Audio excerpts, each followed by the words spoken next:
You don't spend 20 years as a private investigator without seeing some strange things. Runaway teens turning up in cults, missing spouses hiding with new lovers, corporate execs running off with briefcases of cash. It's never glamorous, but it always makes sense eventually. At least it used to. Then came the case that led me to the forests of Wood County, Ohio. The parents of Jamie Fields, a college sophomore, hired me after she vanished on a hike in Harrison Woods. The police had closed the case quickly, dismissing it as a probable animal attack or a simple misstep that left her lost in the dense forest. Her boyfriend, Mark, had survived the incident, but his account was so bizarre the authorities ignored it completely. Something grabbed her, he'd told reporters, his eyes hollow and bloodshot. It wasn't human. It wasn't an animal. It had these glowing eyes. The video of his interview had gone viral in local circles, earning him ridicule as a grieving lunatic. That's why Jamie's parents turned to me. They weren't ready to accept the police's version of events, and frankly, neither was I. Missing hikers are one thing, but the details surrounding Jamie's disappearance didn't add up. Mark's story might have sounded insane, but I've learned over the years that truth is often stranger than fiction. I packed my bag, loaded my revolver, and headed to Wood County to find out what really happened in those woods. Harrison Woods was nothing like the rolling farmland that surrounded it. The air seemed heavier as soon as I stepped beneath the canopy, the trees towering and ancient, their gnarled branches forming a labyrinth of shadow and green. It didn't take long to understand why so many people got lost out here. Trails twisted and split unpredictably, with no markings to guide hikers. I followed the route described in the police report, which Mark had said was the last path he and Jamie had taken together. My initial search turned up nothing unusual, just the typical signs of the wilderness. Fallen branches, animal tracks, the occasional rustle of leaves that might have been a bird or a squirrel. But as the day wore on, I began to notice the stillness. There were no birds singing, no insects buzzing, no sounds at all except for the crunch of my boots on the ground. It was as though the forest was holding its breath. Then I found the tree. It was an oak, its bark scarred with long, deep gashes that couldn't have been made by any animal native to Ohio. The gouges were spaced apart like the fingers of a massive hand, and sap oozed from them as though they were fresh. A few feet away, I spotted something else, a footprint in the soft soil. It was reptilian three-toed, with claw marks that dug deep into the earth, and far too large to belong to any living creature I'd ever heard of. My stomach tightened, but I told myself there had to be an explanation. Maybe someone was playing a prank. Maybe it was an old track distorted by rain. But a whisper of unease had already taken root in my mind, and it was growing stronger with every step I took. By the time the sun began to set, I hadn't found any trace of Jamie, but the sense of being watched had grown unbearable. Every now and then I'd catch movement out of the corner of my eye, a flicker of shadow that disappeared the moment I turned my head. My flashlight cast long, wavering beams of light as I scanned the trees, but the darkness seemed to swallow them whole. That's when I heard the whispering. At first, it was so faint I thought it was just the wind slipping through the branches. But as I stood still, straining to listen, the sound became clearer.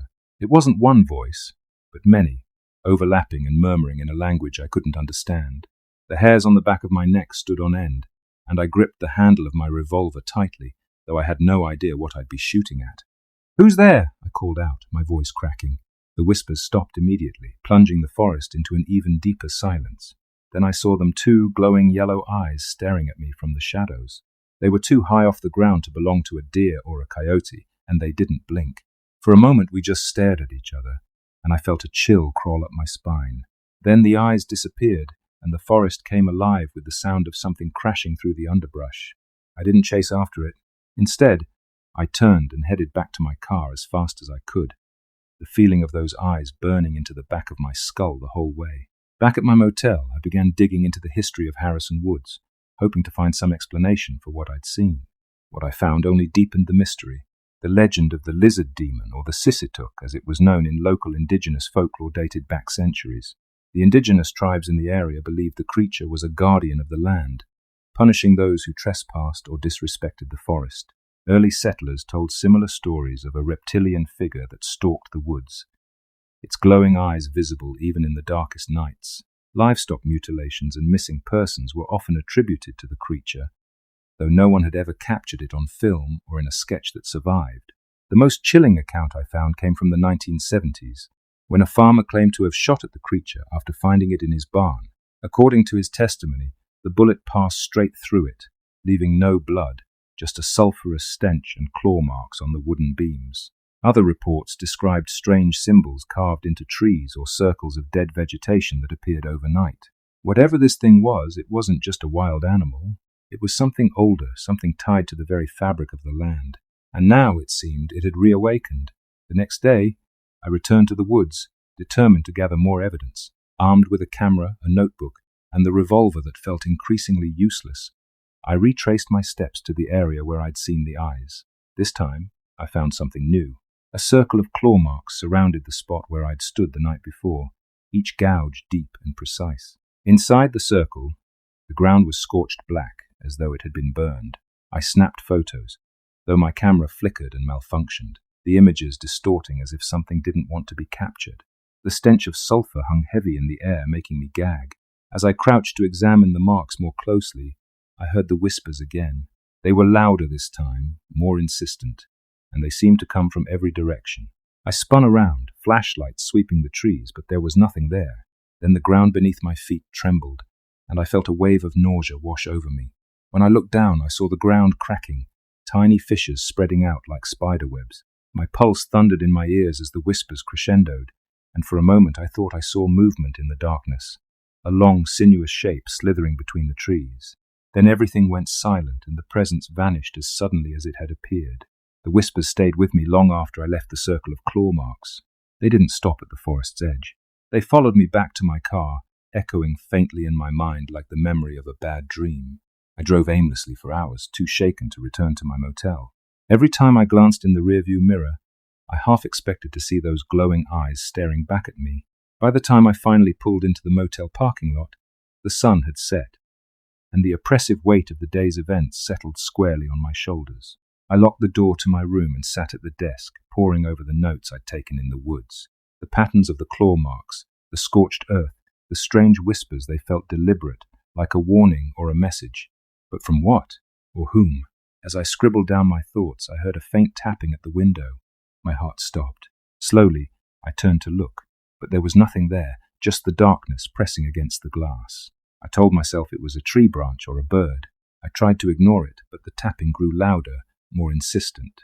When I finally worked up the nerve to approach the window, flashlight in hand, I froze. Two glowing yellow eyes stared at me through the glass, unblinking and impossibly close. The face they belonged to was reptilian, covered in black scales that shimmered faintly in the dim light. Its mouth was a jagged line of sharp teeth, and its breath fogged the window with each exhale. For a moment I was paralyzed, trapped in its gaze. Then it let out a low guttural growl that shook the glass. I stumbled back, fumbling for my revolver, but by the time I turned back to the window, the creature was gone. The parking lot was empty, silent except for the hum of a distant street lamp. I spent the rest of the night sitting on the bed, gun in hand, jumping at every sound. Sleep didn't come, and when morning finally arrived, I was already packed and ready to leave. I should have left Wood County right then and there. Every instinct I had was screaming at me to get out, to abandon the case, to put as much distance as possible between myself and Harrison Woods. But I couldn't shake the feeling that I was missing something, that I was being drawn back to the forest for a reason. Against my better judgment, I decided to meet with a local historian I'd heard about in town, a woman named Abigail Green who specialized in the folklore of the region. Abigail lived in a small, cluttered house on the edge of town, surrounded by stacks of books and faded maps. She greeted me cautiously, her sharp eyes scanning me like she could sense the fear clinging to me. "You've seen it, haven't you?" she said without preamble. I didn't need to ask what she meant. Abigail explained that the lizard demon, or Sissituck, as it was originally called, wasn't just a creature, it was a spirit, a guardian tied to the land itself. According to legend, the Sissituck would emerge whenever the balance of the forest was threatened, targeting those who disrespected the natural order. "It doesn't just kill," Abigail said, her voice low. "It marks you. Once you've been chosen, it doesn't stop until it gets what it wants." I asked her what it wanted, but she only shook her head. "That depends on you." Before I left, she handed me a small bundle of herbs tied with a red string, a protection charm, she said. "It won't stop it," she warned, "but it might give you a chance to run." Armed with the charm and a growing sense of dread, I returned to Harrison Woods for what I promised myself would be the final time. I needed answers, and I wasn't going to find them anywhere else. The forest was darker than I remembered, the canopy thicker and the shadows deeper. It felt like the woods had changed in my absence, as though they had been waiting for me. I retraced my steps to the area with the claw marks and the scorched earth, but the scene was different now. The claw marks had multiplied, carving jagged lines into every tree in a widening radius. The air was heavy with the stench of sulfur, and the ground beneath my feet felt unstable, like it might give way at any moment. As I stood there, trying to make sense of what I was seeing, the whispers returned. This time they were louder, more coherent. They formed words, my name, repeated over and over in a voice that was both human and inhuman. I spun around, searching for the source, but the forest was empty. Then the ground shook, and I heard a sound that chilled me to my core. The slithering of something massive moving through the underbrush. The lizard demon emerged from the shadows like a nightmare made flesh. It was larger than I remembered, its black scales gleaming in the dim light, its eyes burning like twin suns. Its movements were unnaturally smooth, its body rippling as it circled me. I held up the charm Abigail had given me, clutching it like a lifeline. The creature paused, tilting its head as though it were studying me. Then it let out a roar that shattered the silence, and the charm burst into flames in my hand. I don't know how I escaped the woods that day. My memory of the event is fragmented, flashes of fear and adrenaline stitched together like a nightmare. I remember running, branches tearing at my clothes, the creature's growl echoing behind me. I remember falling, the taste of blood in my mouth and the sensation of something cold brushing against my skin. When I finally stumbled out of the forest, the world felt unreal, like I'd crossed into a different reality. The whispers were gone, but the weight of the encounter remained. Back at my motel, I examined the burns on my hand where the charm had been. The marks formed a pattern, 3 jagged lines like claw marks seared into my skin. The historian's words echoed in my mind. Once you've been chosen, it doesn't stop until it gets what it wants. I left Wood County the next morning, but the lizard demon hasn't left me. The whispers have returned, faint but persistent, and the feeling of being watched is stronger than ever. At night I see its eyes in the darkness, glowing yellow and unblinking. I've tried to move on, to bury myself in other cases, but the mark it left on me is a constant reminder. Whatever the sissy tuck is, it's not finished with me.